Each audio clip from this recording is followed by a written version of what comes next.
Good afternoon, everybody. Absolute pleasure to be here. So, as Viv said, I'm Matthew Whitty. I am the Director of Innovation Research and Life Sciences at NHS England, and I'm also the Chief Executive Officer of the Accelerated Access Collaborative.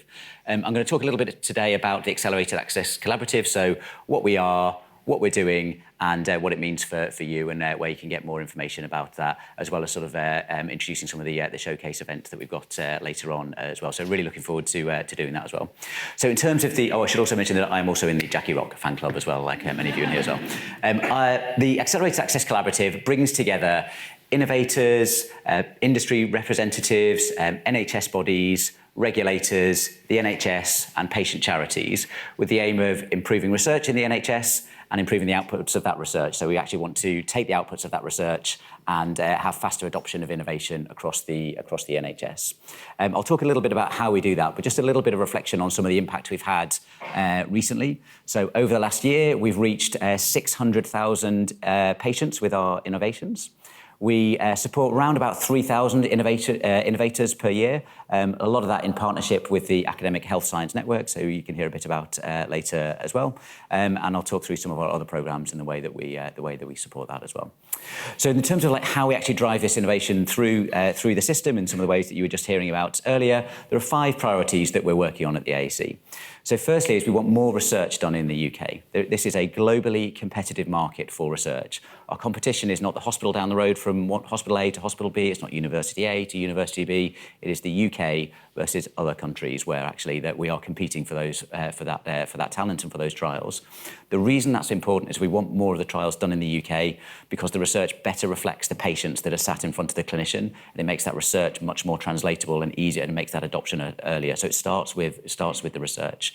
It also means that the systems in which the research is being done are much more translatable to the systems that clinicians are facing. So really, really important to kind of start with research. So we're really here to increase the speed, scale and diversity of research, and we work really closely with partners at the National Institute for Health Research and others in order to drive that through the NHS. The second priority is what we call our demand signalling and horizon scanning. So it's really important that we're not entirely supply-side led, so we're not entirely led by industry, because actually we need to make sure that actually the products and the solutions that are coming through really match what the NHS needs are, but we also recognise that we need to get better at articulating what those needs are. So we've got pieces of work around to kind of develop how we actually get that balance right between matching the supply and the demand side. So effectively a much more structured way of looking at the problems that we can see in the NHS, aligned to a systematic search for the solutions that we want to pull through to do that as well. So demand signalling and horizon scanning is the second area. The third area is that we want to get better at increasing the uptake of NICE-approved innovation. So this is medical devices, diagnostics, digital products and medicines as well. So we've got national policies that we work on in conjunction with all of the AAC partners in order to unblock those things that we can see at a national level for those NICE-approved things. So it's a high bar to get through NICE in itself, and actually we want to actually do the best to encourage the use of these clinically effective, cost-effective and affordable solutions to our key problems. The third area is that we can't do this without our fantastic staff in the NHS, and we actually want to support our staff to do that. So we've got a huge range of support that we offer the NHS. So we work really closely with the 15 academic health science networks. So these provide not only innovator-facing support, but support to NHS organisations, because many of the solutions and the products that we see coming through, all of them need to find their way into clinical pathways, and actually that takes time, boots on the ground, and actually resources. So we work really closely with the academic health science networks to support work around that. We also have staff-facing programs as well. So we have a fantastic mentoring program called the Clinical Entrepreneurs Program, and many of them are here in this room as well. So this is a fantastic innovator support program that we provide to NHS staff. Recently raised over £1 billion over the last 6 years of that program. So fantastically successful program. And without that kind of support program, many of those innovations would not have made it. And additionally, in developing those innovations, many of the staff have been able to remain in the NHS and receive the mentoring, receive the coaching, and actually being able to develop these solutions to the problems that they can see for their patients whilst remaining in the NHS as well.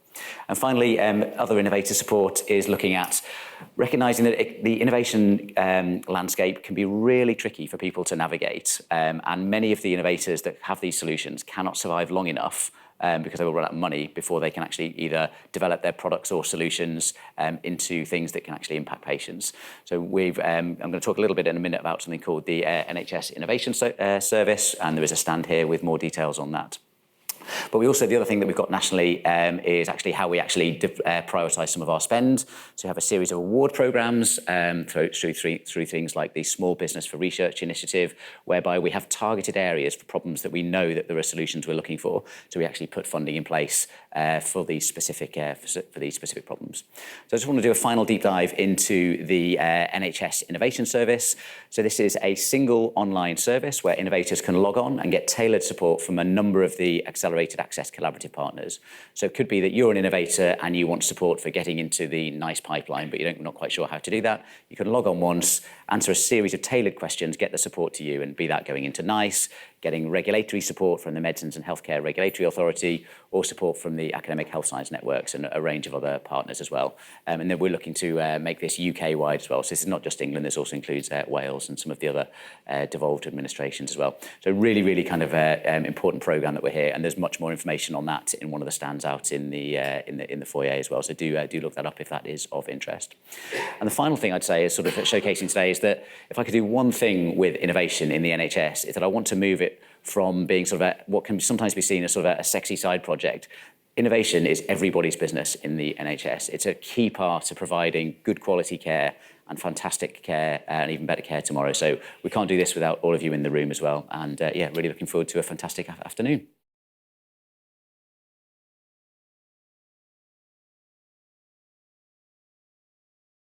So what we're going to do, folks, is we're going to talk about 6 areas that are incredibly important for the NHS. And the first one is workforce. I mean, obviously, it's a major challenge coming out of the pandemic. There's at least a 10% full-time equivalent vacancy rate. And what we've got here is one of the AAC-supported innovators who's addressing this in a new way. So I'm going to introduce you to Hina Rafiq, Director at Generation Medics. Then Charlotte Williams, Chief Strategy and Improvement Officer at Mid and South Essex NHS Foundation Trust. And the wonderful Andy Blythe, Porter at Southend Hospital. So Hina, tell me about Generation Medics.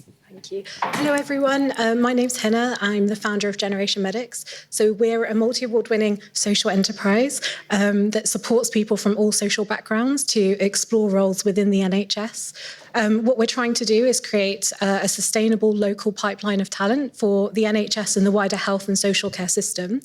And we do this by working with children as young as 6, but also working with adults who are looking to retrain and enter the healthcare service. Our delivery model is that we work in person, so we go to where people are. So we're in local community centres, in libraries, in village halls, but we've also held over 3,000 sessions in schools across the country. And we also run national and international conferences, the largest of which had over 5,000 state school pupils in attendance. And we do this because there's over 360 different roles available in the NHS. And yet many people, if you ask them, who works in the NHS, they might say doctor, nurse, paramedic, and you might get stuck a bit after that. So what we want to do is healthcare scientists. Yes, healthcare scientists. What we want to do is create roadmaps for people. So help them translate skills and life experiences that they have, show them the roles available in the NHS and decode how they can get into roles within healthcare. And I'm really delighted to say that obviously we don't do this on our own. We have thousands of volunteers who support us, but also fantastic partners. And Charlotte's here from Mid and South Essex, who has been an ardent supporter of our work. And we have Andy, who's a beneficiary of our work. So, and what made you start it? So I myself was state schooled. I was a non-traditional medicine applicant. My parents hadn't gone to college or university. The students at my school very rarely went on to college, let alone university. And I was kind of always told, you're not the right person for medical school. They're not going to accept you. You need to kind of adjust your dream to something more attainable. And I was privileged enough to have parents who really did support me through the process of trying to work out what to do, even though they themselves didn't really understand how to do it. And I fell into having a mentor, and actually having a mentor transformed my life. And so with Generation Medics, what we're trying to do is create kind of that older brother, older sister system where someone's been there, done it, and they can tell you, this is what it's really like. So yes, you know, there are bits that aren't so great, but there are also bits that are amazing. And this is how you go about getting there.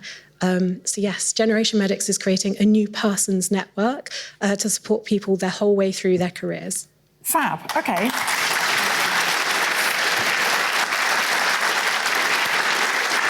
So, Charlotte, why did you get involved with Generation Medics and what are they doing for your trust? So we've been working with Generation Medics for several years, helping to address some of the concerns we have about the population of Inner South Essex in terms of aspiration of young people and the opportunity to enter the workplace and to train and develop. It's lower in Essex than we would expect. And as a large institution, so our trust is a £1.4 billion organisation with 16,000 employees in the area. We understand that we're an anchor institution for that community and we want to be able to create greater and innovative opportunities for doing that. And we've been working with schools, with HINA and Generation Medics all throughout the pandemic using virtual means to maintain access and broaden access to things like work experience that have traditionally been for grammar schools, for example. And since the pandemic, we've been thinking about the inequalities impact on the population of changes in the job market and working with voluntary sector and local authority colleagues to develop a programme called Ambition, which is about how we support adults who've fallen out of work or never worked or may not be eligible for other job seeker support or who've retired, indeed, to consider the NHS or health and care as a destination sort of career for them. And Generation Medics really have a lot of skills in mapping what we might just see as generic skills or family caring skills into roles in the NHS, which they might traditionally have been excluded from. And so what have the outcomes been for you as a trust in terms of the number of people that you've been able to employ? Yeah, so the Ambition programme's been going for 10 months and we've had 350 job seekers and 158 job starts in the NHS as a result of that. So 158 jobs in 10 months. We were just telling Amanda Pritchard, she said it was substantial, I think was the term she used. And that's just for one of our hospitals in Southend. So we've got several other sites that we're going to be working with, and we think it's a national model. Fantastic. Right. I'm coming next to you.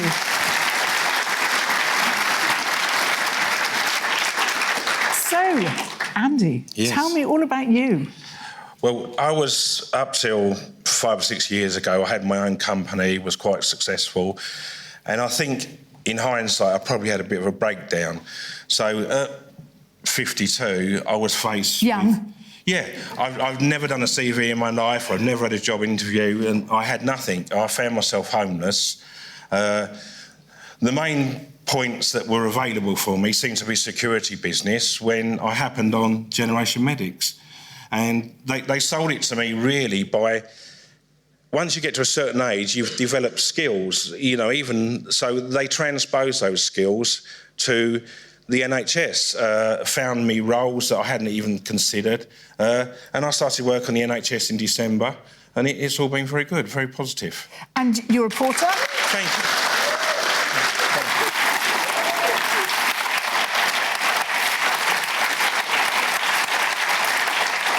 So you started working as a porter. 1st of December, yeah. 1st of December, yeah. Congratulations.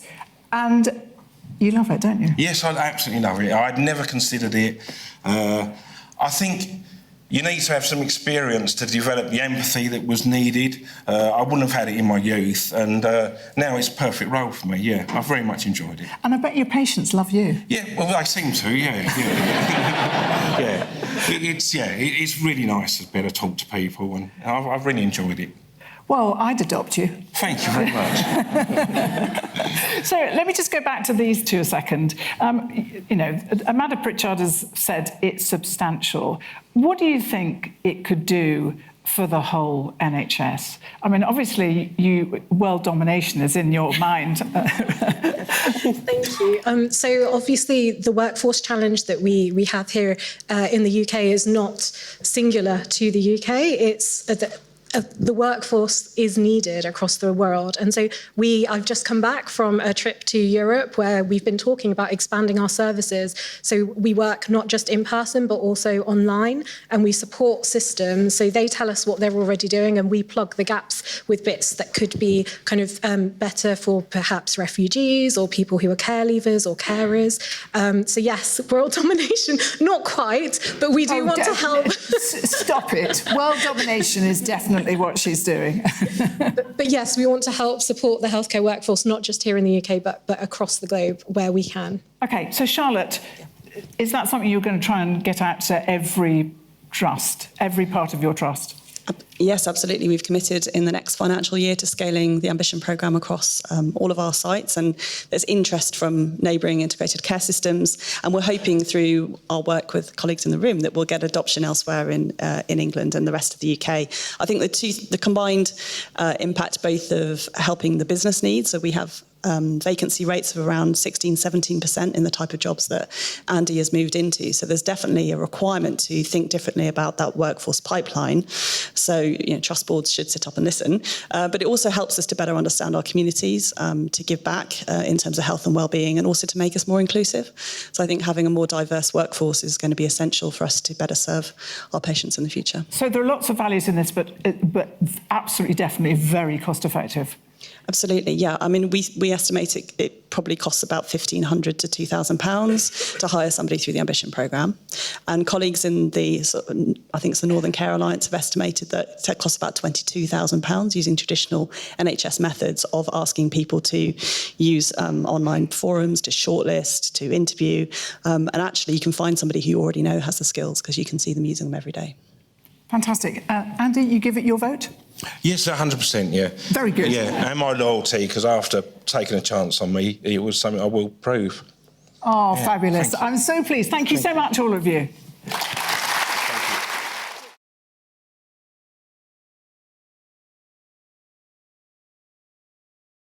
We're now talking about reboot and recovery. And you all know why this is a challenge for the NHS. 7 million patients on the waiting list, and this is set to rise to over 8 million, with 3 million waiting over 18 weeks. And 80% of this is related to outpatient appointments. And the Accelerated Access Collaborative is supporting to innovators to address this in a new way. And I have with me Ben Deldar, co-founder at Deep Medical, and Nick de Pennington, founder of Euphonia. So, Ben, tell us about Deep Medical.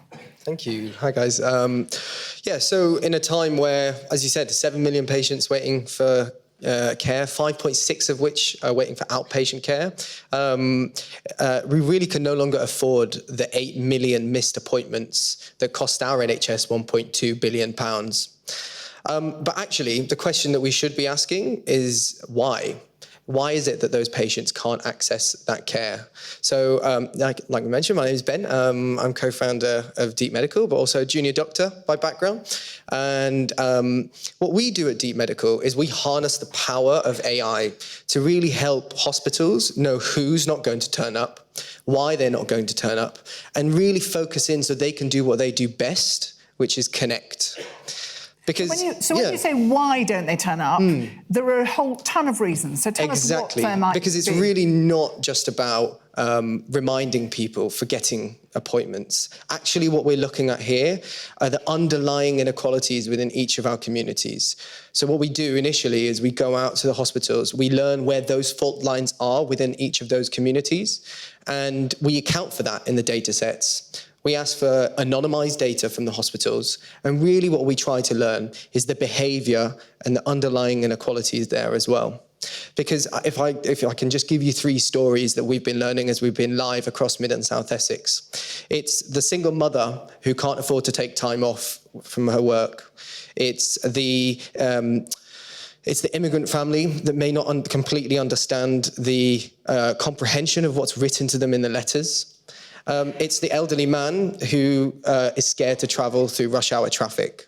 These are the individuals that we're able to highlight and allow the hospitals to do what they do best, which is the human interaction and connect and resolve these issues. And importantly, when you can't get through to that patient, it's key at this time that we take somebody off that wait list and fill them into those slots. So really finding people who, and putting personal attention to helping those people come into the slots when they can, for instance, at a time that's convenient to them. Exactly. And really, ultimately, what the steps after this is around equity in access. And what does that mean?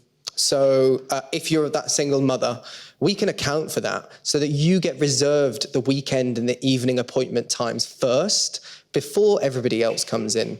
Because we did a piece of research with Mid and South Essex where we spoke to 250 women, working age women, who were trying to access mammography services. 1.5 million women didn't have a mammogram over COVID. And we said, why is it that you didn't come? And 60% of them didn't say it wasn't because of their lack of understanding or education. It was because they couldn't afford to take the time from their working and carer commitments. So these simple rule-based systems are what we can offer at the beginning of the funnel. And what we can do now is actually help pick up those 5.6 million and slot them quite nicely in that 8 million missed appointments. Fantastic. Okay, Nick, tell us about Euphonia, what you're doing with AI. Well, we're doing something that's sort of like one step down the pathway, essentially, from what Ben's doing. So we're taking the appointments that do happen, and as many people in the audience probably recognise, a lot of them are pretty routine. They're very stereotyped. The same conversations happening day in, day out.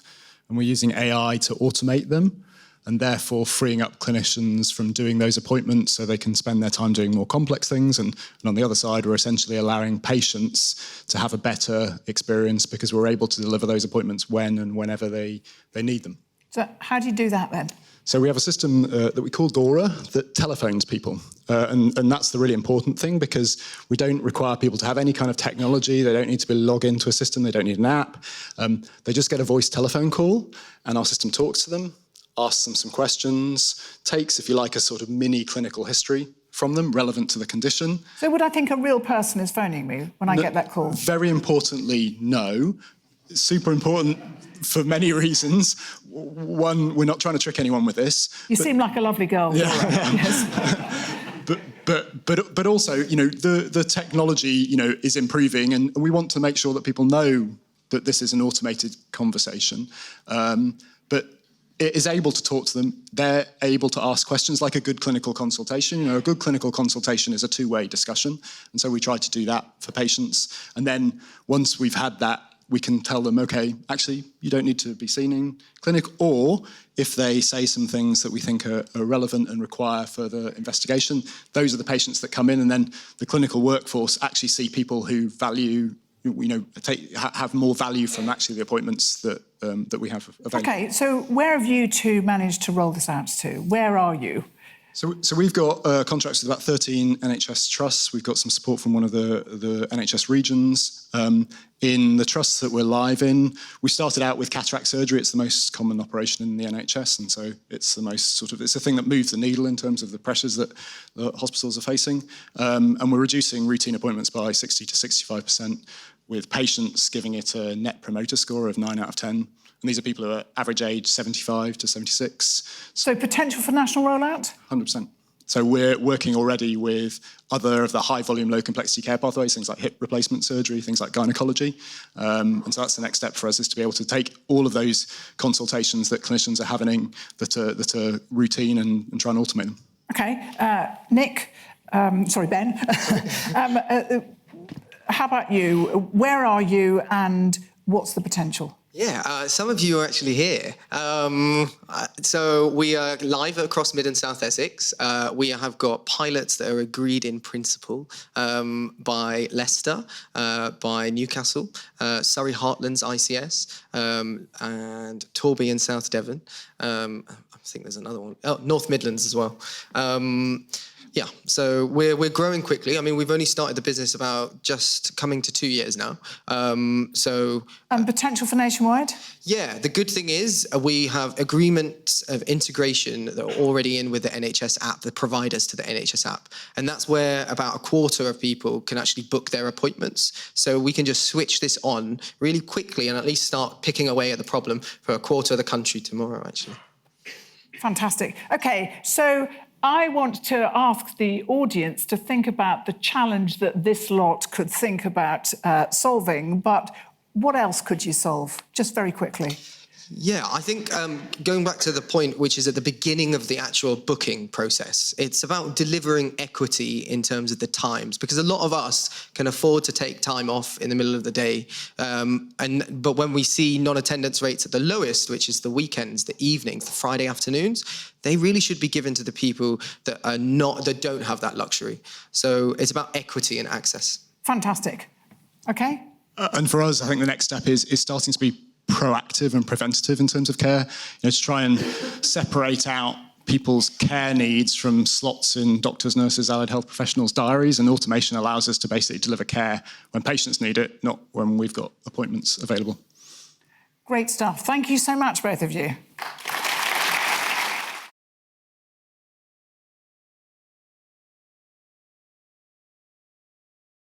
Why, what, and how? We're low on time, and you guys are smart.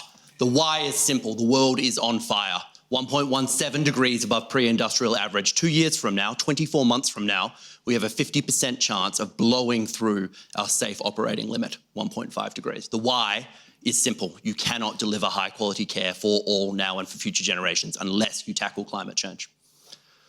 The what, pretty damn simple too, as it turns out. The climate crisis is a health crisis, and so you treat it that way. You run at absolutely everything. You do it all at once. The second you think you are going fast enough, you pick up pace. The why and the what are simple. The hard part when it comes to climate change is the how, is what does this mean at 9 a.m. tomorrow morning? It's very easy to stand up on stage and say the NHS has a world-beating target, net zero, by 2040 for the emissions we control directly, 2045 for our full scope 1, 2, and 3 global footprint, our entire supply chain as well. That stuff is easy to say. I just did it. The far, far harder thing is the how. What does it really, really look like when we move away from sustainability as this fluffy, fluffy concept out to 2040, 2045? It looks like the NHS having not just the first, but the second, third, fourth, fifth, and sixth zero-emission ambulance in the entire world. Didn't exist before the NHS started running at this problem. It looks like the NHS having performed the world's first net zero operation up in Birmingham, the world's first net zero delivery up in Newcastle. It looks like innovation right the way across clinical practice because, repeat it, the climate crisis is a health crisis. You don't just do one or two things, turn the lights off, recycle a little bit and say, well, that was nice. You do all of it. For us, it means absolutely everything. It means, and we've been clear, and we've got Jackie in the room, between Jackie and I, you can tell we make a grumpy duo. Within the decade, the NHS will no longer purchase from anyone that does not meet or exceed our ambitions on net zero. We've been clear by what we mean by that. 1 minute past midnight, April 1st, 2027, new qualifying criteria to enter into a relationship. And we have a really powerful set of steps working towards that. Jackie's been leading the way over the last year or two on that. The NHS is damn serious about this. That's what it means for us. Is that 3 minutes? Magnificent.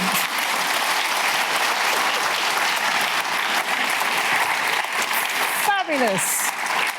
So I'm going to invite somebody else to the stage, Ramani Munasinghe. Now, Ramani is Professor of Perioperative Medicine at UCL, a surgeon.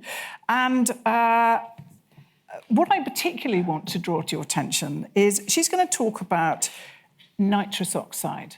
Now, it's extraordinary that we are in this building today because we're once more in the presence of Humphrey Davy. So as a 20-year-old, he joined something called the Pneumatic Institution in Bristol, and they were investigating the medical properties of what they called factitious airs and gases. things that have been synthesised, including nitrous oxide. And he got his mate James Watt, yes, that James Watt, to build a portable gas chamber to produce it. And it was Davy who first called it laughing gas because he and his other mates, the poets Southey and Coleridge, with James Watt, used to sniff it over dinner. And that's why it's called laughing gas. But it was Davy that first suggested that it be used as an anaesthetic gas. So, Romani, take us on from there. Nitrous oxide, how is it used in the NHS and why is it a problem? Thanks, Vivian, and good afternoon, everyone. So I've got one small correction. I'm on the north of the blood-brain barrier. I'm an anaesthetist. Very good. And actually, that's relevant to the story of nitrous oxide because nitrous oxide is used to augment anaesthesia. But actually, its commonest use in the NHS today is in the form of Entonox, gas and air. So anyone in this audience who has had a baby has probably had a toot of gas or has been in labour has had a toot of gas and air. Anyone that's had a minor injury and has come into A&E and has had a sort of small fracture pulled or something like that has probably had a bit of gas and air. We use it in ambulances, we use it in helicopters and all over the place. So it's a great analgesic agent, but the problem is it's terrible for the environment. So it's terrible for the environment on two counts. So the first is on the global environmental stuff that Nick was just talking about. It's 300 times more damaging than carbon dioxide, and it hangs around in the atmosphere for 100 years. And then on a local basis, the exposure of nitrous oxide when breathed out by patients to the healthcare staff in the environment is potentially toxic. And some of you might have seen in the newspapers recently that there were a few labour wards in the NHS that shut down the use of nitrous oxide for a few days in order to reduce the risk to the midwives. And we're an outlier in the UK, aren't we, in our use of nitrous oxide? Yeah, we are. And there's lots of good reasons, I guess, for that. We're getting there in terms of eliminating its use in operating theatres. But the use of Entonox is very, very difficult to substitute with something else. There's not that many other agents that have the same indications. It's very, very cheap. And it takes behaviour change, and behaviour change is hard. I just want to ask, women in the audience, how many of you would like to have Entonox taken away from you during labour? Yeah, not many. So it's got a big behaviour change, isn't it? Yeah, and, we think that at least 1 million patients per year in the NHS use Entonox. It's used in 80% of women who go through labour. It's a big deal. OK, so tell me about your innovation. OK, so I am also an NHS doctor. I also work for NHS England with Nick, but in my spare time, I, with my husband, who is in the audience somewhere, work for a small design consultancy called Elegant Design and Solutions, and Ed is an inventor, and he's come up with a gizmo that reduces the use of Entonox. So the way that this works is that, in fact, when we breathe Entonox, or nitrous oxide, the human actually metabolizes almost none of it. So when you breathe it out, it's basically in the same form as you breathed it in. So that, therefore, lends you to think, well, actually, if we could just reuse it instead of just breathing it out into the atmosphere, maybe we could reduce the amount that's needed to achieve the same analgesic effect. So that's the principle on which the device, which is called EnviroLeave, has been based. We reuse the Entonox that's being breathed out by the patient. We clear it of the nasty stuff. We make sure it's still got enough oxygen in it, and then the patient continues to have good pain relief, but with a substantially reduced impact on the environment. So, Nick, how important for you is nitrous oxide in your portfolio? Sure. So I think on the back of an envelope at an RCOG meeting the other day, calculated for myself that I think nitrous, at least just in maternity, which is where, as you pointed out, this sort of thing is going to be critical, is about 1% of the total NHS emissions profile. Does that sound like I'm over-egging it or like about right? Just nitrous, just in maternity. It is an incredibly polluting drug. It's critical that we find a solution to that. And there are all sorts of other things, presumably, that you're doing as well to address leaks and all those kind of things. So that you've got really here a net zero problem, you've got a staff welfare problem, you've got a behaviour problem. It's not a problem. You've got a behaviour issues that need solving, and you've got estate issues as well. That's right. Yeah, the ways you can act on this are multiple, and you find this a lot in sustainability. You don't just need one profession. You need everyone running at it from different perspectives, different approaches. Marnie, how do you think that this would get taken up? I mean, are anaesthetists keen to see the back of nitrous oxide, or don't they really get it? No, I think anaesthetists are keen to see the back of it, and we've really reduced the amount that we use, as I say, in the operating theatre, which is the bit that's kind of directly on our day-to-day control. But as you've already alluded to, the patients won't be very keen to get rid of it in the settings in which it's used, and there's no useful substitute.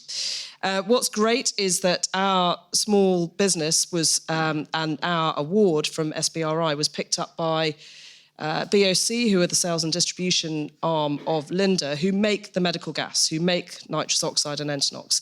And they have an environmental agenda as well, so they're keen to work with us to get the product that we've developed to market in order to impact on the environmental impact that nitrous oxide has. So we're working hopefully in partnership with, we are working in partnership with them to find a solution that can be sold in the UK and sold internationally. So you've got a lot of entrepreneurs out here, a lot of entrepreneurs. What's your next? Well, you've got masses of big challenges in terms of net zero, but what would you like to see this lot address? So we have nothing but challenges, and you sort of get a sense of my excitement, energy here. That comes from the fact that we're not just talking about tweaking one or two things and then saying, done. We are literally talking about changing the formulation for every single drug in the BNF, about creating circularity for every single clinical device, medical device that we use, changing the way that we deliver care entirely. We are talking about transforming the face of medicine. If there's anyone that can do it, I promise you, it is the NHS. We have hit our first year emissions reduction target, our second year emissions reduction. It's tough. 3,362 kilotons of carbon taken out of the atmosphere. It's a number that doesn't mean a huge amount because carbon literacy isn't quite where it needs to be yet. People can't necessarily tell you if a gram, a kilogram, a ton, a kiloton, a megaton, a gigaton is big or small. Put it in context, it is the equivalent of driving back and forth from London to the moon in a diesel car 47 million times. It's the amount of that carbon that the NHS has taken out of the atmosphere just with those 3 years alone. I'm really, really, really cautiously proud of what we've managed to achieve in such a short period of time. It has happened because there have been angry, passionate, compassionate clinicians who have made it happen up and down the country. We've got a couple in the room there, 3 of our clinical fellows there. You guys could wave for us. There we go. Everyone could go and have a chat to them if they would like to hear a little bit more about what's going on. When we needed to answer your exact question, we have the answers to a few of the things we want to do today. We don't have the answers to everything. We know we don't have the answers to everything. So we turned to the AAC, we turned to Matt, we turned to Ramani, we turned to, there she is, Fanny Burrows. You could wave as well, please. Thank you. And said we need help figuring out what this looks like because it isn't just one or two things. We are talking about every single clinician, whether they're a nephrologist, a community occupational therapist, a pharmacist, thinking about what unique bucket of carbon they personally control. How can they personally look at that, evaluate the impact, change, and then start to scale? It's that sort of stuff that gives me confidence that we're going to get from where we are today with our first 3 years the whole way through to 2045. And reusable plastics, again, that's a big part, presumably. Critical, yeah. We use an enormous amount of plastic. It doesn't feel quite right. Hey, you sort of see it when you're practicing. You see it in an operating theatre and you go, God, it's a lot of plastic. Really? Do we really need all of that? The answer is nah, not really. It was created, and a lot of these processes were created agnostic of the environment because they were created, 1988 was the first time people properly started talking about climate change. Margaret Thatcher called it the defining challenge of her generation. We don't need a lot of that, and you do start to see the ways that you can attack this problem are a combination of thinking seriously, do we really need that much plastic? Do we really need that high carbon product? Is there an alternative that we could substitute to? Is there a lower amount that we could substitute to? If we definitely do need it, how do we create a little bit of circularity? PPE is a really good example of that. down in... Because we worry about infection control, because I remember being told by an orthopaedic surgeon that the rates of infection in the hospital that he'd worked at in Malawi were exactly the same as in the hospital trust in the NHS. And they used devices 250 times. Sure. All we have to do, we don't have to go to Malawi. We can go a little bit closer to home. You can look at France, you can look at Germany. You can realise that actually healthcare systems right the way around the world are able to be just as sustainable, being a little more circular. You don't have to go quite as far as Central Africa. Brilliant. Thank you so much, and thank you very much, Romani.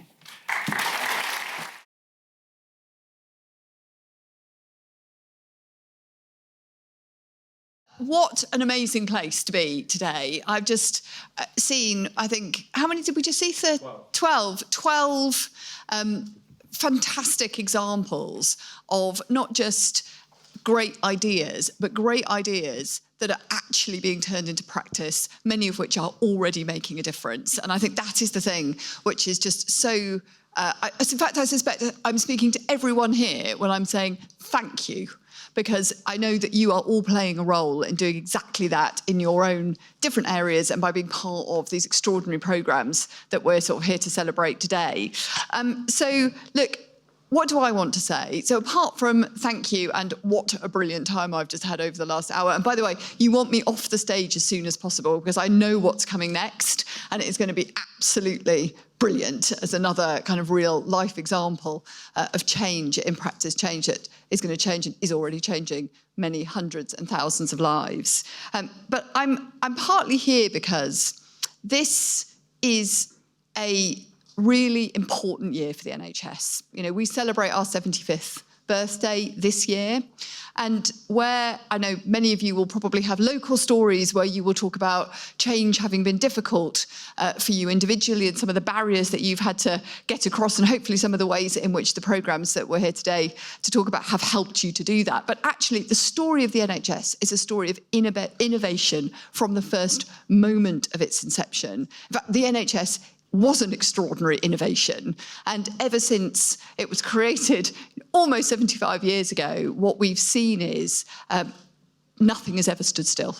So whether that was from those very first in the world things that the NHS did. First, I checked it with Mike as we were coming here because I wasn't sure I actually believed it, but it's true, and we even found out where it happened and when. First total hip replacement, first heart and lung transplant. Some of those things that we just take totally for granted now. Some of the first bits of kit that we now take for granted. You think about MRI scanners, life without them, really?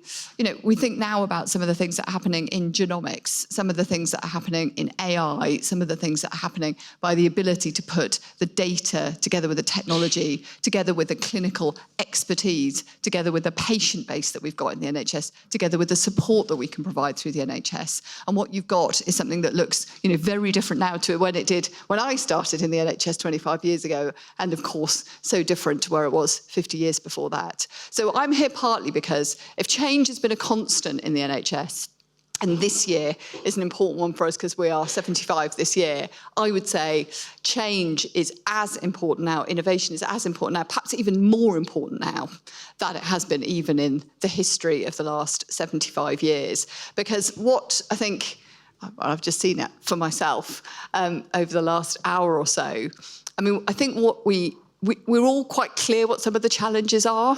It's really obvious in everyday practice and what you see every day as a patient or what you see every day as a practitioner. It's really obvious what some of the challenges are for the NHS. But the solutions are also known.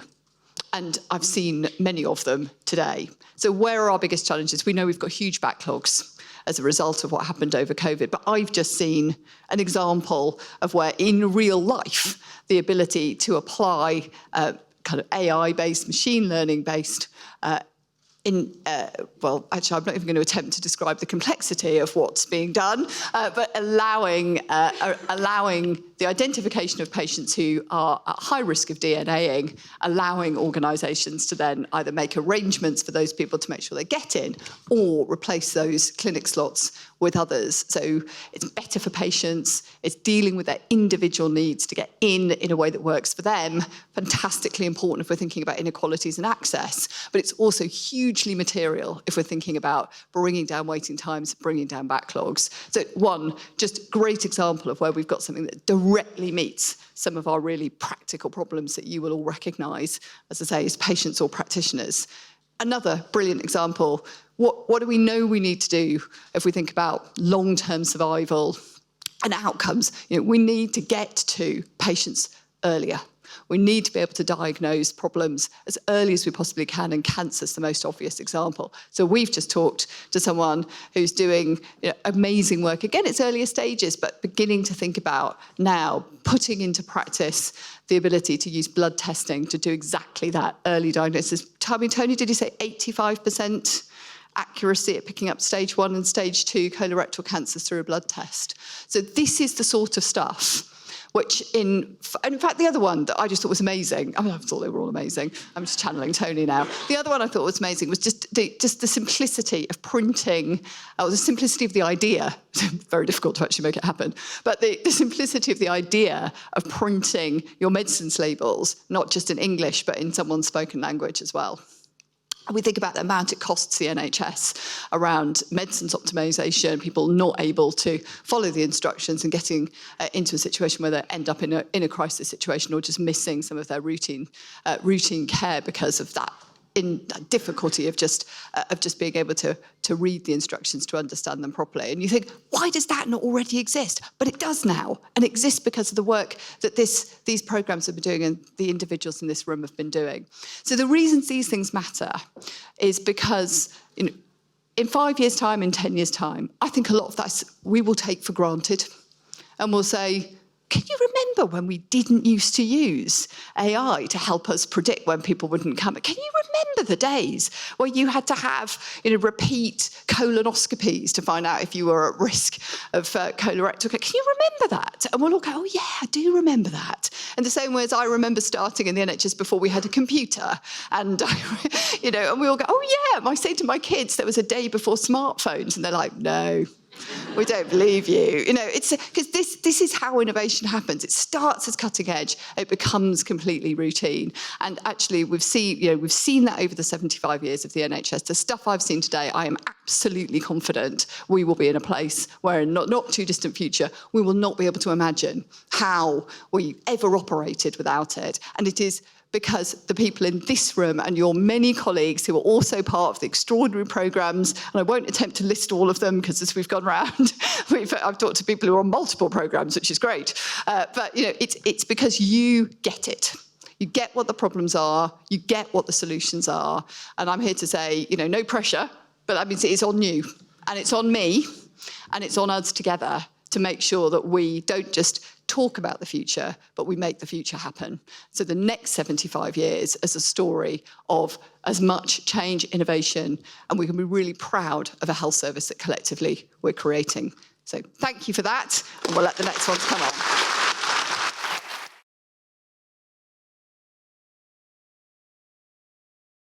Will you now welcome Tim Yoss, founder and CEO of ESOP. Well, hello. Hello. So the normal thing that happens was when you talk about dance, people say, well, it's all very lovely, and people say they've had a nice time. But we've had Kevin talking about evidence. What is the evidence for dance? So first of all, the evidence for dance generally, so the kind of styles that you know through Strictly and other programmes, there is no evidence that dance in general reduces older people's falls. That's the first thing to say. Then there are some excellent, well-evidenced falls prevention exercise programmes called Otago and FAME, and they're backed up by over 50 randomised controlled trials. However, in practice, we've found that the exercises are found to be dull by the older people, and also their problems of fidelity, completion, and ongoing maintenance programmes. And that's where Dance to Health comes in. So Dance to Health smuggles smuggles fame and otago, these evidence-based exercises, into creative, sociable dance activity, delivered by dance artists and co-designed with the participants. And what's the evidence that it works? So we commissioned Sheffield Hallam University to see if we could bring the evidence together. Fidelity was confirmed. We reduced falls by 58%. Of people who are having to go to A&E because of a fall, typically 35% of them end up being admitted to the hospital. If they've been participating in dance, that comes way down to 13%. And the last thing is people have the most fantastic time. And one sign of that is that 87% of participants make new friends. But the exercises, don't physios normally do that kind of thing? That's right. That's exactly what physios do. But as we know, physios at the moment are under enormous pressure. And so we think that there are two ways in which Dance to Health can actually contribute to reducing pressure on the NHS. First of all, a word about these dance artists. These dance artists are expert in working with older people. They are familiar with a massive range of dance styles, and they have the falls prevention exercise qualification, which is called postural stability instructor. So they're all PSI trained. And so they represent, we think, a new workforce for the NHS. And the second thing is, as Kevin mentioned, we've now managed to create sustainable, community-run, local Dance to Health groups. And they manage to keep going. And so when people finish Otago and Fame, or our versions of Otago and Fame, they've got maintenance programs to go on to. And so there is another way in which we can reduce pressure on the NHS. Now, you've bought, all the way from Birmingham, one of your dance groups to see us and perform for us. So tell us a bit more about them. This could go horribly wrong. It's going to be fabulous. No, it's going to be fine. As we bring them on and chairs are put out, let me tell you that this group have come down from Birmingham. They are the Bangladeshi Women's Association in Birmingham. They're celebrating their 24th birthday today, and it's...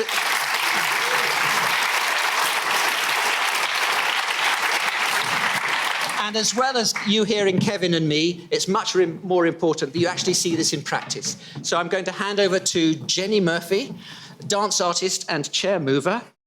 Right, so we're going to show you just a tiny snippet of our Dance to Health class. We're going to do a warm-up and mobility, and then we're going to do an endurance that travels us around the space as we go. It's a tiny snippet of an hour-and-a-half class.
gole ten. Diye jaben tate suman suman tumra badam paben. Badam badam dada kacha badam. Amar gache neko bubu baja badam. Amar gache pabe shudu kacha badam. Badam badam dada kacha badam. Amar gache neko bubu baja badam. Badam badam dada kacha badam. Amar gache neko bubu baja badam. Mobile body gulo pansi tekadam. Aye tuda hatar balla thake jodi city gole ten. Diye jaben tate suman suman tumra badam paben. कच्चा बादाम खा लो कच्चा बादाम खा लो कच्चा बादाम जो कोई खावे एनर्जी सी लावे जो कोई खावे एनर्जी सी लावे टाइम पास की चीज है जिससे ठंड नजदीक न आवे खा लो रे कच्चा बादाम खा लो कच्चा बादाम खा लो कच्चा बादाम खा लो कच्चा बादाम खा लो कच्चा बादाम Badam badam dada kacha badam. Amar gache neko bubu baja badam. Badam badam dada kacha badam. Amar gache pabe shudu kacha badam. सुनो भाई किसी बेवफा को भुलाना हो मैं फिल्म रंग जमाना हो Suman suman tumra badam paben. किसी बेवफा को भुलाना हो मैं फिल्म रंग जमाना हो रुस्सा हो या फुफड़ मनाना हो लॉन्ग ड्राइव बजाना हो Badam badam dada kacha badam. कच्चा बादाम खा लो कच्चा बादाम खा लो कच्चा बादाम खा लो कच्चा बादाम खा लो कच्चा बादाम Mobile body gulo pansi tekadam. Aye tuda hatar balla thake jodi city gole ten. Diye jaben tate suman suman tumra badam paben. Badam badam dada kacha badam. Amar gache neko bubu baja badam. Amar gache pabe shudu kacha badam. Diye badam.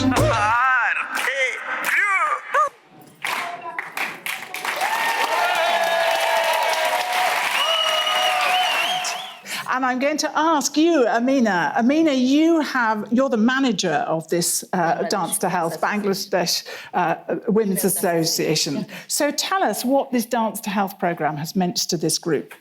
Actually, this is very, very innovative and new program for them. As you see, they're very religious and also they wear hijab, niqab. Nobody think about they actually come to this type of program. But we have talk actually one-to-one to them. And there is a dance element, which is very important for them. And they joined this program in September. And look now how confident they are. Their flexibility and mobility is so much improved. And they came this far from Birmingham to London. And I think here is 200 people. Fantastic. So after Ruba, I know you're going to have to translate. What she got out of Dance to Health? Dilruba came to our center. I actually told her this Dance to Health program. This is the exercise element, and she actually improved. She has got arthritis, aches and pains in her knees, and she has got other health problems, but now it's improved. She makes so many friends now in her group, and she is socializing. She's very happy. Wonderful, wonderful. Thank you so much. Right, thanks so much.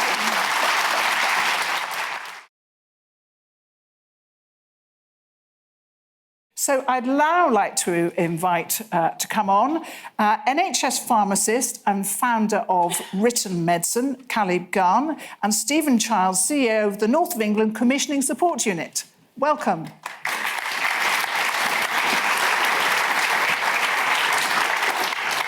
So you've got a little task for me.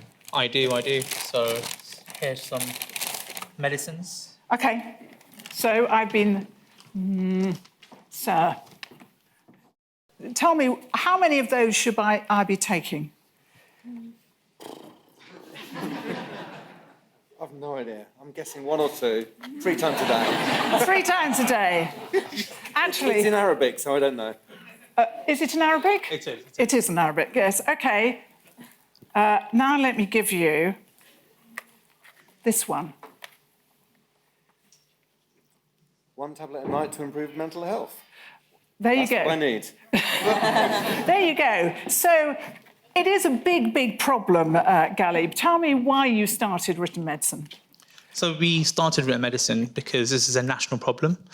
10% of the UK's population speaks English as a second language.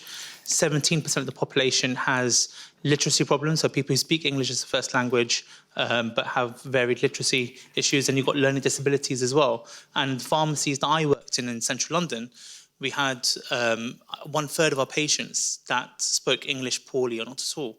So when we were advising these patients, they would write on the medication boxes how to take the medications themselves,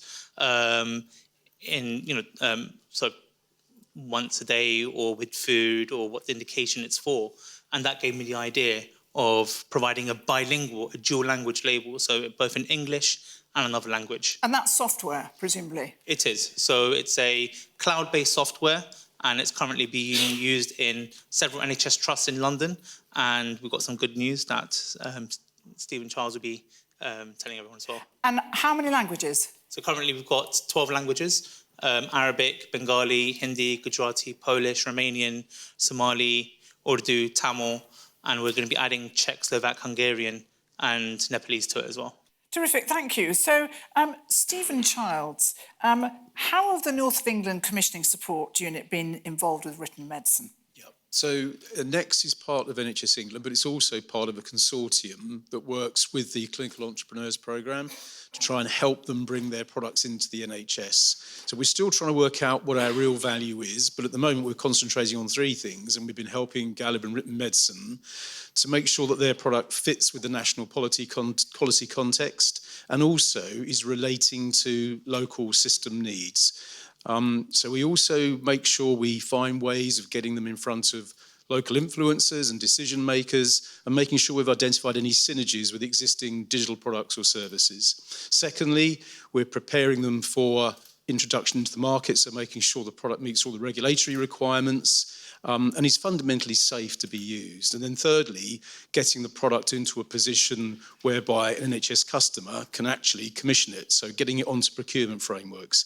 And the good news that Galib referred to a little bit earlier is that after about 1.5 years of hard work, we've got to a position now where we've procured a written medicine to undertake a significant pilot of the product in the West Yorkshire community, in the Integrated Care Board, with the support of the Integrated Care Board. And we'll be undertaking a very significant evaluation of that product so that we can prove the positive impact on patient safety and health inequalities. And so, Galib, what are you going to do next? You've obviously perhaps more languages, but what else? So target English speakers as well. So you've got accessibility needs, people with learning disabilities, and pictograms, audio files, and providing that content in a English and accessible format for those patients. Well, more power to your elbow. Well done, both of you. Thank you so much. Thank you very much.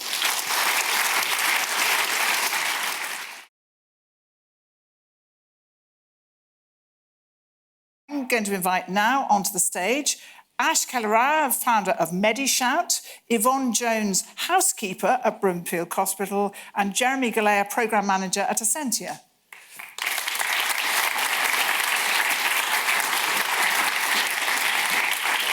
So, Ash, you've got multiple sources of funding, SBRI, NIACP. So how is your innovation helping to reduce cost pressures?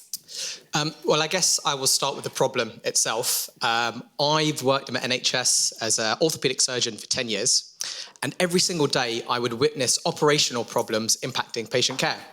For example, I once cancelled 3 operations as a light bulb in the theatre was broken, which is pretty crazy. But what's worse is staff knew about it for days and they hadn't reported it. And every day it's something similar. My printer's broken. I don't have enough stock. My equipment's not working. I'm seeing some nodding heads. Probably there's lots of clinicians in the crowd. Put up your hands if that's you. Yeah, so yes. Most people. But the real problem is actually the fact that we have too many operational departments and suppliers who all work in isolation. So imagine we've got a separate help desk for IT, estates, facilities, domestic, stock, HR, sterile services, and then for every single supplier out there. So our systems have become too complex. The data proves the impact. We've had a 32% rise in cancelled procedures in the NHS due to operational problems like faulty equipment.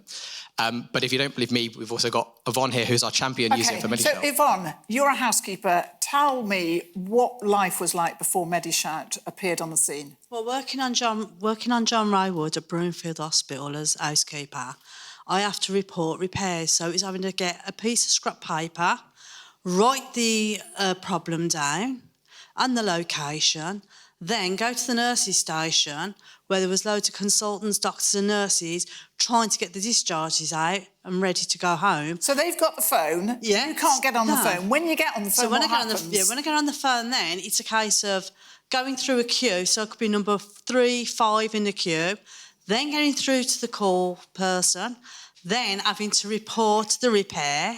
Oh, nightmare. Well, but you've got the computers as well that are not working. They're working slowly, so I'm having to wait. Yeah, you're sensing Yvonne's having a problem here. I'm in a nightmare. Ash, what have you done about it? Okay, so MediShout turns the sort of outdated hospitals that were just described into digitally smart hospitals.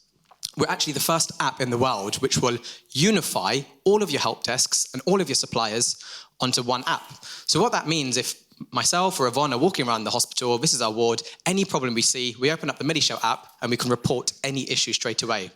That data goes to the right team or supplier at the right time.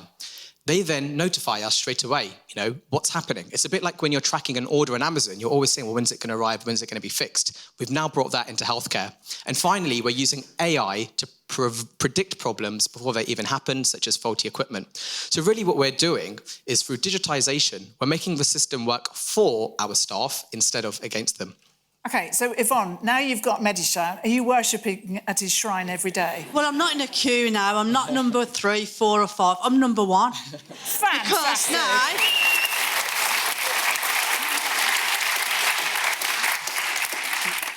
I go on my phone, open the MediShout app, and I'm reporting it there and then and getting it straight through. I get a reference number there and then. I'm not waiting for nothing. Brilliant. Just the next repair. So, Jeremy from Essentia, how do you know MediShout and what is Essentia? So Essentia was born out of the NHS, born out of Guy's and St Thomas's. And what we do is we deliver all facilities management to the Trust and also to 10 other hospitals around the London area and a large number of community sites as well. And how we know Ash is GSTT, or Guy's and St Thomas's, invested into MediShout and therefore own a part in MediShout. And what do you think of MediShout? I think you have to say it's good. By the way. Genuinely, they're amazing to work with. I think sometimes there is a disconnect when you try and get a new software or work with a new supplier. I think the really nice thing about MediShout is they really view it as a partnership, as do I and as do Essentia. But because of that partnership, our success is their success. And I think that's very important in delivering any sort of IT innovation. OK, what are you tackling next? What's your next challenge? So I guess we're trying to double down on what we've already done well, and then we're trying to take things forward. So, with health economists have already shown we can save £1 million per NHS Trust each year. We really believe in supporting the workforce. So my co-founder, Ali, believes in leaving no staff member behind. That's why at MSc NHS Trust, we have 10,000 staff members from every type of role. Porters, the CEOs using the app, doctors, nurses, pharmacists. But the big thing for us is now it's all about the backlog of care. And we want to help chip into the backlog of care. We're going to achieve this through SBRI funding we've had through the NHS Innovation Accelerator and by partnering with industry. So partnering with companies like Essentia, equipment manufacturers like Olympus, and we've already got the data to evidence this. We've shown when one endoscope breaks, for example, it takes 9 hours of staff time. With MediShout, it's 4.5 hours. We've proved we can reduce the number of cancelled operations by connecting the dots and have everyone collaborating with the MediShout platform. So for the next 12 months, we're all about helping, the biggest problem in the NHS right now really is the backlog of care in our opinion, and that's what we're focusing on. Fantastic stuff. Had you ever thought about going to HMRC and just sorting out their helpline? That would be even more of a nightmare, so no. Wonderful. Thank you so much.